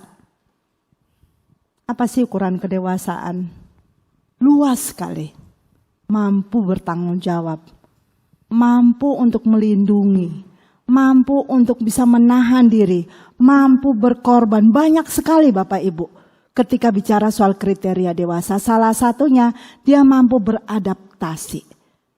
Mampu untuk bertumbuh, mampu untuk belajar terus-menerus. Tadi kita lihat ada kriteria lain, adjustment, mampu menyesuaikan. Bukan menyesuaikan lebih buruk, suaminya molor, dia ikut molor. Suaminya suka mukul, dia ikut mukul. Bukan itu. Ada sepasang suami istri yang hobinya pukul-pukulan Bapak Ibu. Habis Bu, dia duluan yang pukul saya. Saya bilang kalian udah keluar, berantem di luar dulu baru boleh masuk. Pukul-pukulan anak sudah 2 Bapak Ibu. Jadi bukan cuma laki-laki saja yang suka memukul. Hari ini para wanita juga ganas. Ya tapi nggak ada yang di sini. Tapi itu bisa beradaptasi. Kemudian mau bertumbuh. Bertumbuh di dalam segala hal. Termasuk salah satunya adalah menjadi satu kesatuan. Satu kesatuan juga bagiannya banyak. Kesatuan dalam komunikasi, kesatuan dalam fisik, kesatuan spiritual, kesatuan dalam parenting, kesatuan dalam finance, macam-macam. Visi misi, dan itu memang harus kita pelajari. Justru itu memang tugas utama keluarga saat ini membekali anak-anak yang remaja untuk memiliki konsep pernikahan yang benar. Kenapa remaja? Karena disitulah dia mulai jatuh cinta. Dalam stages human life, perkembangan manusia, anak mulai suka-sukaan itu SMP, benar ya Bapak Ibu ya? Jadi kalau anak-anak kita SMP mulai kedip-kedipan mata, it's okay gitu. Asal ke lawan jenis. Kita perlu ngelurusin, jangan bikin komitmen dulu supaya punya teman banyak gitu. Nah ketika dia mulai kuliah, mulailah dia melihat siapa nih yang cocok sama gua. Bagaimana kita tidak membekali dia di awal, kalau kemudian orang yang akan dia pilih itu sudah di SMP Bapak Ibu. Jadi peta atau grafik rumah tangga Kristen saat ini sedang menukik turun. Kita tidak lagi menjadi basis pendidikan moral buat anak-anak kita. Kita subkan ke sekolah. Sekolah Kristen yang kita pikir akan membekali anak-anak kita. Apakah kita dapatkan itu? Enggak. Saya 10 tahun jadi pengurus di sekolah Kristen yang luar biasa. Tetapi saya selalu mengkritik para orang tua yang menitipkan anaknya supaya ditumbuh kembangkan secara iman. Enggak boleh. Itu kembali ke kita semua. Apakah kita mengajari berdoa? Apakah kita mengajari kita Tuhan? Dan nantinya ketika remaja, bekali dia dengan bagaimana nanti dia ketika memilih pasangan hidup. Barulah kita tanya ke gereja, gereja lu udah kasih apa sama anak gua? Jangan dibalik Bapak Ibu. Tanyain gereja terus kita nggak ngapa-ngapain. Jangan, nggak boleh. Kenapa? Basis anak kita lahir di dalam rumah tangga kita, dalam keluarga. Bukan lahir di gereja, enggak. Itu yang mungkin saya mau tambahkan saja Pak, harus dewasa. Jadi boleh bertanya malam ini, apakah saya sudah dewasa? Apakah saya sudah dewasa? Apakah saya sudah dewasa? Apakah saya sudah dewasa? Baru Anda boleh memutuskan untuk menikah. Hanya orang dewasa saja yang boleh menikah dan tidak lari dari kesulitan. Itu Pak. Tadi Bapak mau tanya? Ya, silakan Pak. Ya, ini mungkin pertanyaan buat yang itu kali, yang belum menikah kali Pak. Saya menyuarakan mereka. Gitu. Yang 2%. Iya, yang belum menikah Pak. Nah, kalau tadi dibilang Bu Linda bilang kan waktu pacaran itu pencitraan aja Bu ya. Jadi semuanya yang bagus-bagus. Nah jadi kapan kita bisa tahu nih ini buat yang belum menikah jadi artinya ini pasangan yang tepat buat saya. Nah kalau sudah menikah kan artinya sudah terlambat kan. Baru kebuka nih semuanya nih gitu loh. Kalau sudah kebuka semua ya kan stay in your marriage katanya. Yeah. Udah nggak bisa ngapa-ngapain gitu loh Pak. Jadi kalau parameternya tahu ini benar-benar pasangan yang sepadan dengan saya gitu loh. Yang buat belum menikah nih kalau saya kan sudah. Kalau pertanyaannya itu kita tidak akan pernah tahu Pak. Tetapi yang bisa memberitahu adalah ketika kita paham apa tujuan kita jalan bareng ini gitu. Di sesi berpacaran gitu ya, remaja pemuda, kami selalu katakan bahwa upaya lanjutmu dari sekedar berkenalan lebih dekat yang disebut berpacaran itu menikah untuk punya tujuan seperti itu gitu ya. Ketika punya tujuan seperti itu jadi semakin semakin terbuka, semakin jujur, semakin apa adanya, semakin bisa saling membangun gitu. Kalau cuma pencitraan, ya ketika mereka tidak punya pemahaman pacaran yang benar, akhirnya seperti itu ya Pak. Tetapi saya dan Bu Linda, kalau pencitraan saya nggak dipilih pasti. Betul. Saya tuh ketemu dengan Bu Linda tahun 89 ya. Iya. 11 tahun kemudian saya baru ketemu lagi. Ceritanya panjang. Tetapi ketemu lagi itu kan sebuah rahmat menurut saya. Pun kita tidak, tahun 89 itu cuman ketemu. Saya naksir, bertepuk sebelah tangan. Karena tidak ada reaksinya gitu. Bu Linda enggak. Saya jelas-jelas ngoyok gitu ya. Bu Linda enggak memberikan reaksi apa-apa. Saya nyimpen itu. 11 tahun kemudian kami baru ketemu. Dan 2 tahun itu kami jalan bareng. Yang ya saya punya tujuan gitu ya. Kalau memang diperkenan Tuhan dan beliau ini doyan sama saya gitu, kami nikah gitu.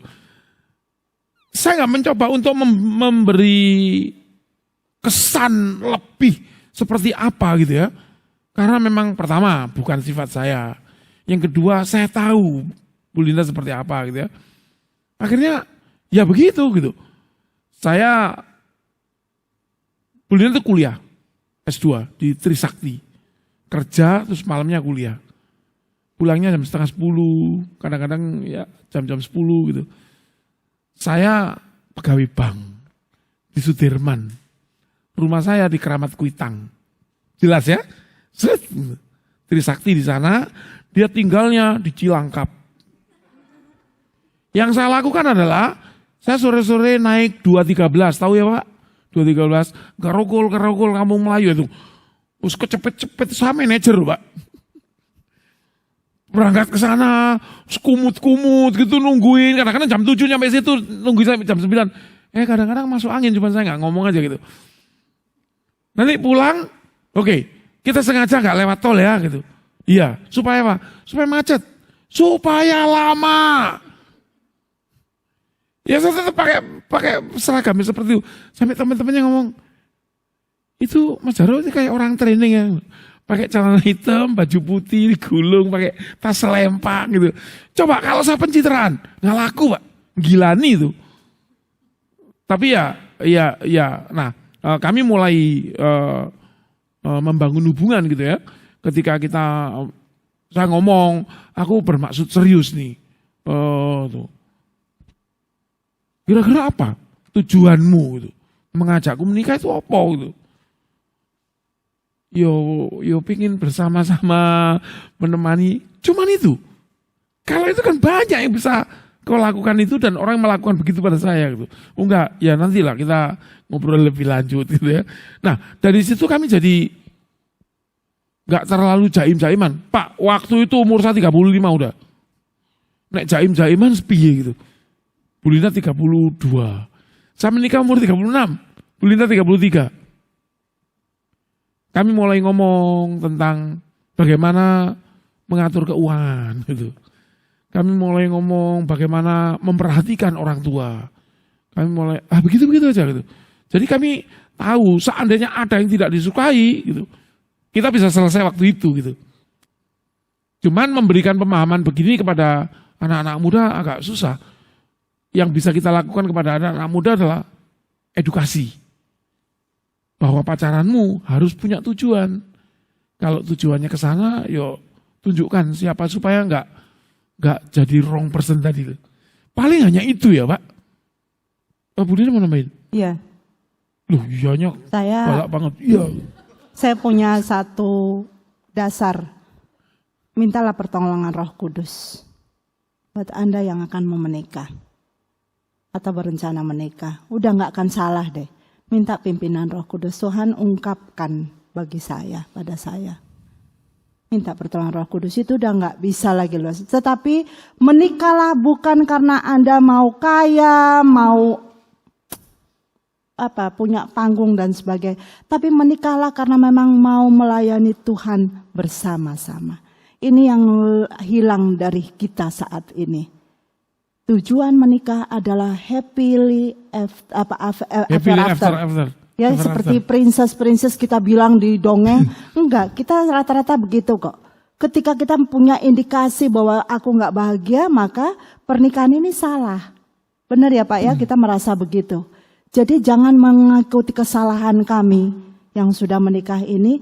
Menikahlah karena Kristus sedang memakai saya dengan pasangan saya untuk melayani Tuhan. Minta itu aja sama Tuhan.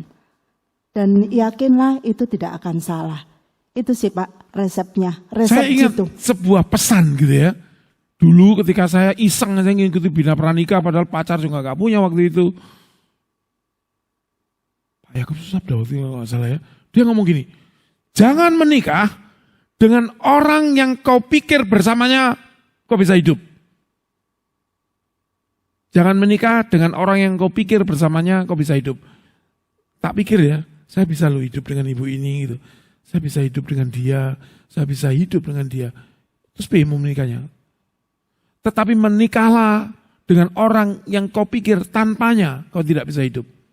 Tanpa dia saya tidak bisa hidup. Waktu itu kesimpulan saya. Nothing compares to her. Hingga sekarang.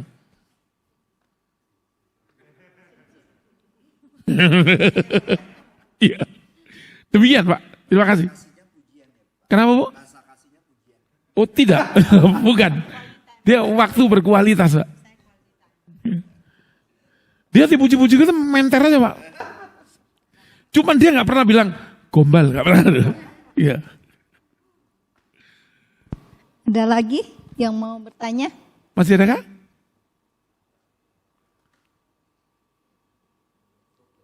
Cukup ya? Terima kasih. Ya, kita kasih close. Terima kasih untuk Bapak Sujarwo dan Ibu Linda yang sudah menjelaskan semuanya. Mari kita bangkit berdiri, kita naikkan lagu Bapak Terima Kasih. Sesudah itu saya minta Pendeta Rusti untuk tutup dalam doa.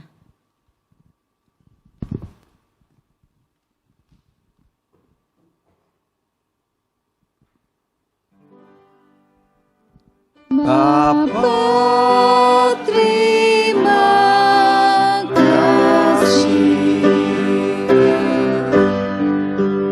Bapa terima kasih,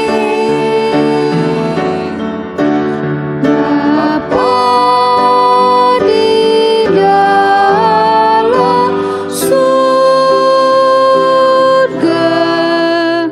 Puji terima kasih. Amin.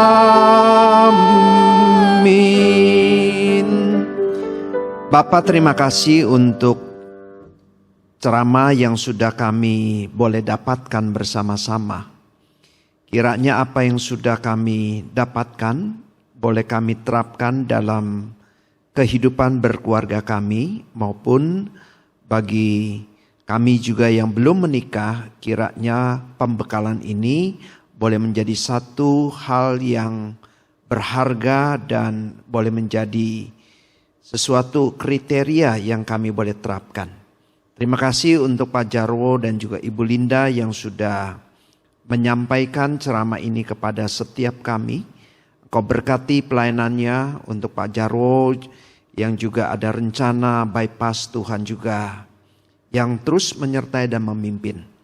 Menemukan dokter yang tepat dan boleh melakukan tindakan yang tepat dari dokter. Sehingga engkau memberikan pemulihan kesehatan yang baik sehingga dia boleh Tuhan pakai untuk menjadi berkat bagi banyak orang. Terima kasih ya Tuhan, engkau sertai pelayanan Pak Jarwo dan Bu Linda di gereja manapun, di menjadi konselor, pelayanan mereka boleh menjadi berkat bagi banyak orang. Terima kasih Bapak, sebentar kami akan berpisah, kiranya berkat-Mu boleh menyertai kami semua. Kasih daripada Allah Bapa, kasih daripada Tuhan Yesus, penyertaan dan pimpinan dari Allah Roh Kudus terus menyertai kehidupan-Mu yang belum menikah. Kiranya Tuhan memberikan pasangan yang boleh membawa mereka berdua bertumbuh di dalam Kristus. Yang bagi mereka yang sudah menikah, kiranya berkat-Mu juga boleh turun, memimpin kehidupan pernikahan mereka. Boleh semakin hari menyesuaikan diri, sehingga nama Tuhan dipermuliakan. Dari hari ini sampai selama-lamanya. Amin. Terima kasih. Silakan duduk. Tuhan Yesus memberkati.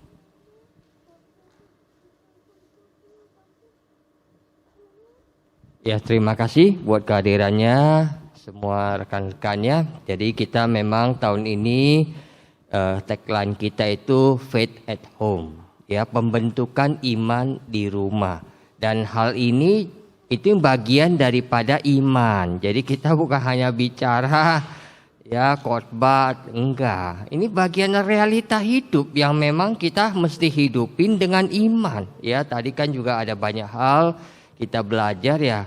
Ada peran Tuhan di dalam pernikahan kita. Untuk bulan depan kita akan bertemu lagi. Kita akan belajar bersama bagaimana membangun persekutuan di rumah yang menyenangkan. Supaya apa? Kehadiran Tuhan itu nyata. Bukan hanya kita waktu ke gereja, kita dekat Tuhan. Enggak. Di rumah bersama dengan orang-orang yang kita cintai, Tuhan ada di sana. Ya, nanti itu kita akan bertemu di bulan depan. Ya, seperti ini, mari kita semuanya terus diperlengkapi sehingga keluarga kita diberkati. Iman itu sungguh hadir di tengah-tengah keluarga kita. Dan Tuhan tentu hadir bersama dan memberkati keluarga kita. Ya, terima kasih buat Pak Jarwo dan Ibu Lida yang sudah membekali kita. Kita akan terus belajar selama 1 tahun ini sehingga seperti tadi jangan menitip anak diajarin di gereja, di sekolah, enggak. Tanggung jawab kita.